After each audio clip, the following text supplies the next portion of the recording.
everyone, welcome back to the 3-hour news show on See Today, and you are currently watching our signature segment, See the Stories. Now, every June we celebrate a number of events, one of which is Men's Mental Health Month. So Men's Mental Health Awareness Month is crucial for raising awareness and increasing visibility of men's mental health issues, which are often stigmatized. This annual observance encourages men and boys to be proactive about their health by making healthy lifestyle choices, promoting men's mental health, helps support men who may experience feelings of isolation and despair, and breaks down the barrier that prevent them from seeking help when needed.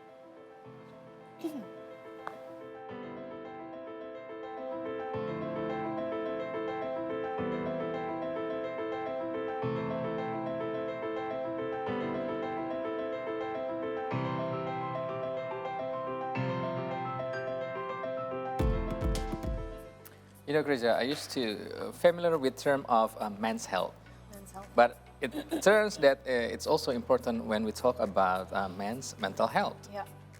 Are you, I mean, at the moment, do you care that much about men's mental health? Because most of the men that I know or within my circle, they don't really care about mental health. Like, I don't know. Yeah, Unlike girls, unlike women. It's so different. I think we do care about that. We always try to find a zen moment, Yes. like balance Yes. of our mental every day. But somehow, you're right. Somehow, maybe most of us, maybe, or some of us, unconsciously put it as a hidden things that maybe it can be a negative things when we just put it inside of our mind, Yeah, not to discuss it, not to express it, not to make it some conversation to solve the things that comes to inside your mind. So, to dive deeper into this topic, we're joined tonight by clinical psychologist Clement Eko Prasetio to discuss men's, not just men's health, but men's mental health awareness. So, good evening, Clement. Thank you very much for your time for coming My here to the studio. pleasure. Okay, I see that you've got a lot of questions. This will be a free consultation session for my friend right here. Of course. Okay. Do you want to start? Okay, but maybe you want to start? Okay, Yeah. I want to start because, as I've mentioned, I don't know many men that care so much about their mental health. I mean, they just don't care. They only care about the physical health. I'm not saying everyone, but those are the men that I know. So, my first question would be, are there any stigma among men regarding mental health? The simple answer, yes, there are. At least, based on my research, based on the research in USA, and I think it can apply in Indonesia also, there are four. There are four social expectations or four stigma that attach to the man. Yes. The first one is men should avoid the feminine things, anything. The second one, men should choose the actions that more riskier. Okay. And the third one, men should have to choose the actions that get more respect or admire from the others. And the last thing is about the how to men handle their own problems. I mean, for the last thing is men should have to handle their own problem by himself. By himself, without Without expecting help, because that's the stigma or social expectations from the society. I see. So we can say that stigma and social expectations like the similar term, or From the theoretical things, it's a different things. But for the talk for this topic, I will use the stigma and the social expectation in a same meanings. Same. Because because the stigma is sources from the social expectations also. Oh, I get it. Yes. I get it. Wow, that's very hard on men. Yeah. Hearing about those 4 stigmas. What do you It is. It's hard for us. So let's bring it to the Indonesia strain. You've mentioned about those 4 things. So according to your observation, so which one is like the most not danger? I mean, most critical thing that we need to care about it, particularly for us, for men. I think the to see last from thing, that 4 things. I think the last thing that I mentioned, Okay. because from my experience as clinical psychologist, most of my patients is women. Yes. It's women, not a man. And then sometimes I talk to the one of my patients that man, why do you brave enough to seek help? And they said, yeah, I choose this because I care about myself, and I also asked about to his friends, and he said they are afraid to seek help because the social expectations. Oh, wow. Because social expectations said man should have to handle himself. I think I might have to correct my statement earlier. Yeah. When I said that men do not care about their mental health. Maybe they care, but they're just too afraid of that stigma, the 4th one. Yep. Oh, wow. So let's take it to the range of age. Okay. According to your patients Okay. who come to you, the men's version, is it younger than the average, or actually they are like above 40? Or? Okay, it's various, but the man that came to me is young adulthood, like 20s under 30s. Okay. But sometimes men like 40s is also come to me to seek help. Based on my observation as an outsider, which is not an expert, Okay. I think the younger generation has more awareness. Yeah. And I think they ignore the stigma. They don't care about the stigma that you mentioned earlier. Oh, I don't care. I care about myself, my mental health, things like that. Can you confirm that by observing your practice? Yes, I agree with your observation results because the young era it's more exposed to the information about mental health literacy, about what to choose, what to choose, what the important to them, what important to their futures, and not to care about their social expectations again. Right. If the social expectations is not aligned with their values. Not just because the stigma from the society, because of the younger generation is tend to more vulnerable compared to the elder one, because you said that 20s and 30s, the strawberry generation issue. Okay. It's a tough questions. I don't think the younger is more vulnerable or the older one more vulnerable because every generation has their burdens. Right.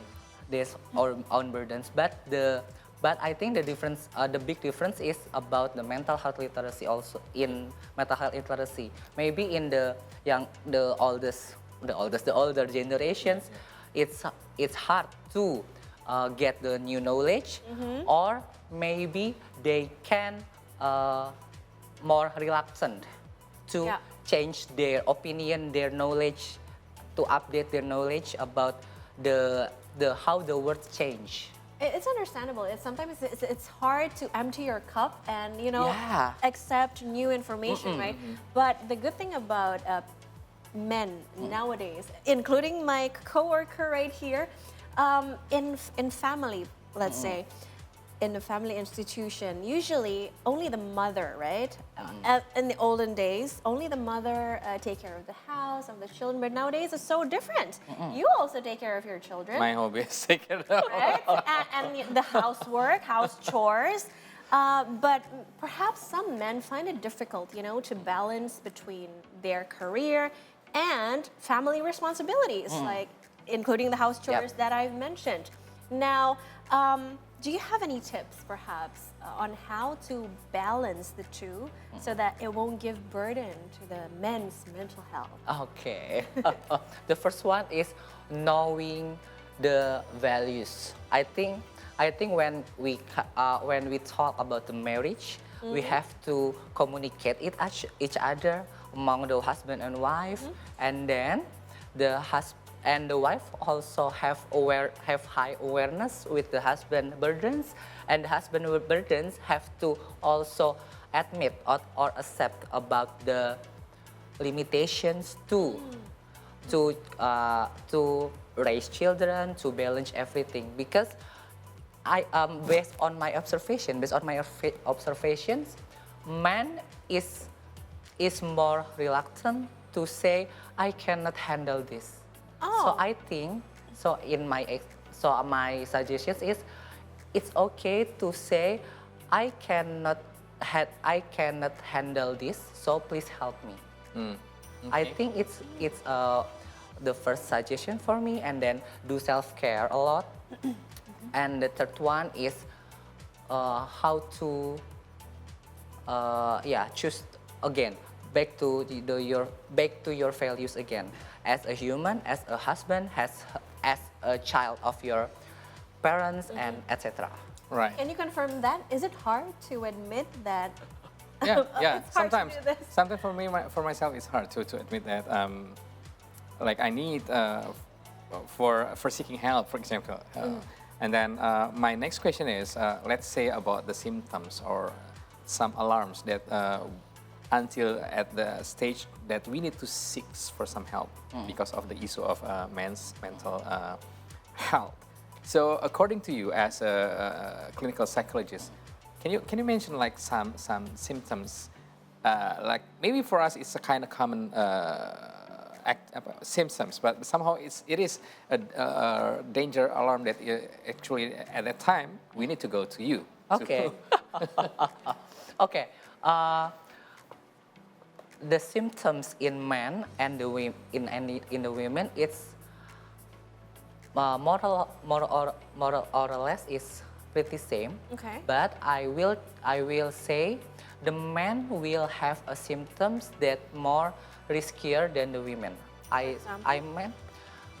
mean maybe the men will show that he have to seek the help is when he drive recklessly, Okay. drink alcohol too much, smoking too much, sleeping too much, and everything that's too much. That could be my arm. Sleeping too much, or maybe eating disorder or eating too much is also symptoms for the men. Because for men, based on the research also, men is more prone to experience externalizing disorder. Externalizing disorder is disorder that include alcohol use disorder, nicotine use disorder, or maybe in the adolescents, such as conduct disorder. Conduct disorder is What is conduct disorder? Conduct disorder is when the adolescents have to bad temper and the aggressivity is higher. Whoa. Okay. So I think that's the symptoms of the men, symptoms of men than the women. So men, listen, if you are experiencing those symptoms, seek help directly. Yeah. Go to the a clinical psychologist. psychologist. Yeah. So Sorry. just a bit more question. So some of patient, like from the men's patient, men patient come to you with those symptoms. Yep. Yeah. I have one patient. He has 20 years old. He has aggressivity. It's very bad, and it impact on his school, his academic, and then everything is like collapse. Right. Wow. So 20, Because yeah, the 20 years old is aggressivity. still in his college stage, yeah? So even if the symptoms are severe, like you mentioned earlier, this 20-year-old patient of yours, when do they have to go to a psychiatrist instead of a clinical psychologist? Because there is a difference, right? Yep, And yep. a psychiatrist, they can prescribe you with The medication. medication which can intervene like directly. Yeah. Whereas when they go to a psychologist, somewhat they have to be more patient because they have to go through therapies like not just once, right? Yeah. It's not possible. So please enlighten us. When should we go to a clinical psychologist and when to visit a psychiatrist? Okay.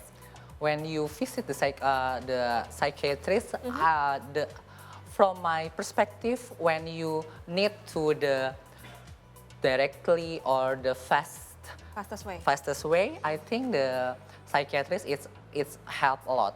But back to the theory, based on the theory, psychological disorder is not always the I think. I think most of the psychological disorder is come from the learning.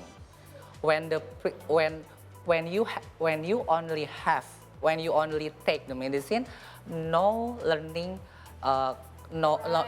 is come. So you have to also seek help to clinical psychologist to relearn again, to reshape your memory, reshape your behavior to get the right way to behave. One of the burdens that's been experienced by men across the world, or especially here in Indonesia, is being a sandwich generation, which they have to care for their children and also the parents, right? And that is not easy, not easy for everyone. And so maybe that affects their mental health, they become violent in the household and things like that. Now, my question is, what should the other family members do if they have, the men in the family showing symptoms like that? Because we mentioned earlier in this discussion that the stigma, number 4, is men cannot seek help, and not everyone cares enough about the mental health. So what should the other family members among that men do? Okay, the first one is when we talk about the family, the communications is the first priority. So I think make a new habit in your family to communicate about feelings, about thoughts, about the fear, about the anxiety that the man feelings, I think. But what if in the family communication is a problem? Like they're not used to communicating their feelings. What to do instead? Yes. It's hard. It's hard because but I know the communications is the first priority, but it's also source of the problem of the family itself. Yes. I think the fastest answer is seek help. Just drag them, okay? Drag them to a clinical psychologist and it's done.